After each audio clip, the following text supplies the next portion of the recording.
What's shaking, lovelies? My name is Kirka Cat, and welcome back to my channel.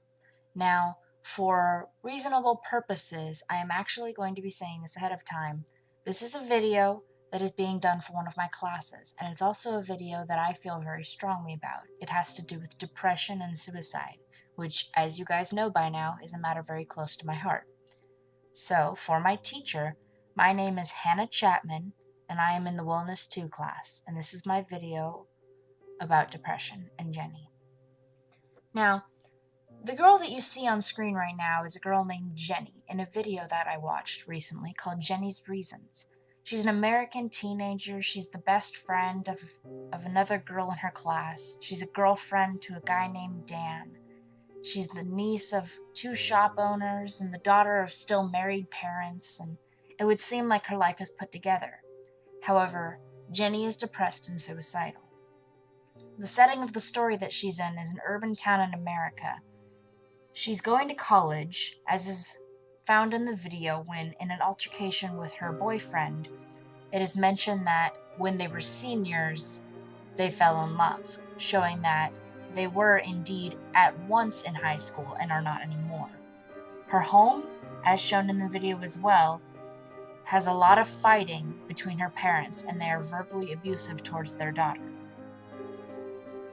Something that is not very commonly known as what a triggering event is. A triggering event is an event that forces a person's mental state to decline in such a way that they would contemplate suicide. The events are different for every person. For example, what may be mild stress for someone would be enough to push another over the end, like being caught cheating on a test, if your partner cheats on you, if your parents divorce, etc. There are 3 examples from the film. One of the things that could have triggered Jenny to attempt suicide would be her verbally abusive parents. Now, a lot of people wouldn't think that your parents insulting you or your parents saying that you're not doing well is verbally abusive, but when it's taken to the level that it was in this film, it is. Asking, what's wrong with you? What's wrong with you? There's something wrong with you. Why aren't you doing all this? We know better than that. You're not doing everything that you can. There's a point where it gets to be overwhelming, and there's a point where it gets to be enough to send someone over the edge. The second triggering event that could have caused Jenny to attempt suicide would be her boyfriend breaking up with her.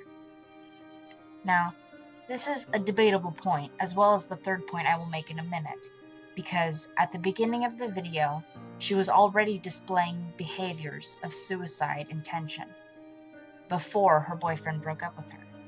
Which leads me to my third point, her music box breaking.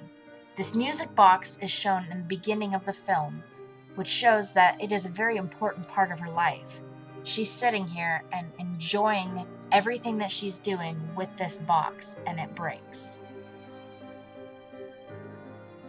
Now, there are many signs of suicide that you can pay attention to, both in your own life and from the film.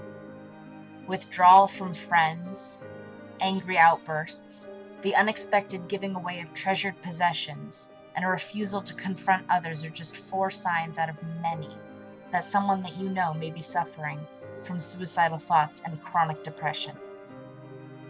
These are shown in the film by when Jenny withdraws from her own friend, yells at the teacher in class, gives away her music box when it breaks, and refuses to confront her boyfriend when he asks her to stay. And there are many different ways that you can get help if someone that you know and love is depressed. You can offer a listening ear and a shoulder to cry on as done in the movie, because sometimes all someone else needs is another person to let them know that they are not alone. You should be willing to take them to medical help and use any means necessary if they have the immediate intention of self-harming or trying to kill themselves. Never say it's nothing. You should offer continual support for the person and never downgrade what they're feeling, because for you, it's just a phase, but for them, it's real. Lastly, talk to an adult. You can't do everything on your own. This isn't a battle that we can fight by ourselves, and sometimes, as much as we would like to, teenagers aren't always the best solution. Thank you all so much for watching. If you liked it, click the like button below and subscribe for more content. And as always, I will see you in the next video. Stay happy, stay healthy, and make sure if you are feeling or experiencing any signs or symptoms or any suicidal thoughts, talk to someone. You are worth something, and killing yourself is never the right answer.